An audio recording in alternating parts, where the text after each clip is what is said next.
দেশ জুড়ে বেড়েই চলেছে হামের প্রকোপ। গত ২৪ ঘন্টায় প্রাণ গেছে আরও ৪ শিশুর। একই সময় আক্রান্ত হয়েছেন ৭৮৭ জন। বিকেলে স্বাস্থ্য অধিদপ্তরের এক বিজ্ঞপ্তিতে তথ্য জানানো হয়। যদিও বেসরকারি হিসেবে কুষ্টিয়ায় ২ ও রাজশাহী মেডিকেলে ৩ শিশুর মৃত্যু হয়েছে গত ২৪ ঘন্টায়। দেশে এই পর্যন্ত মোট আক্রান্ত হয়েছেন ৬,৪৭৬ জন। এমন পরিস্থিতিতে কাল থেকে শুরু হচ্ছে হামের টিকা প্রদান। দেখুন ডেস্ক রিপোর্ট। হামের প্রাদুর্ভাবে আতঙ্ক বাড়ছেই। দীর্ঘ হচ্ছে মৃত্যুর মিছিল। গত ২৪ ঘন্টায় সারা দেশে আরও ৫ শিশুর মৃত্যু হয়েছে।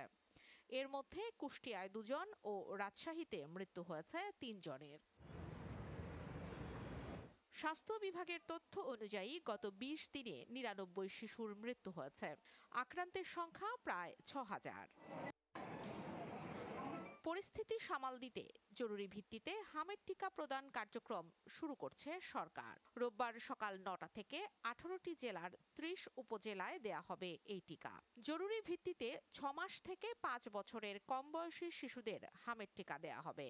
এক সংবাদ সম্মেলনে স্বাস্থ্য ও পরিবার কল্যাণ মন্ত্রী সরদার মোহাম্মদ সাখাওয়াত হোসেন বকুল এসব তথ্য জানান।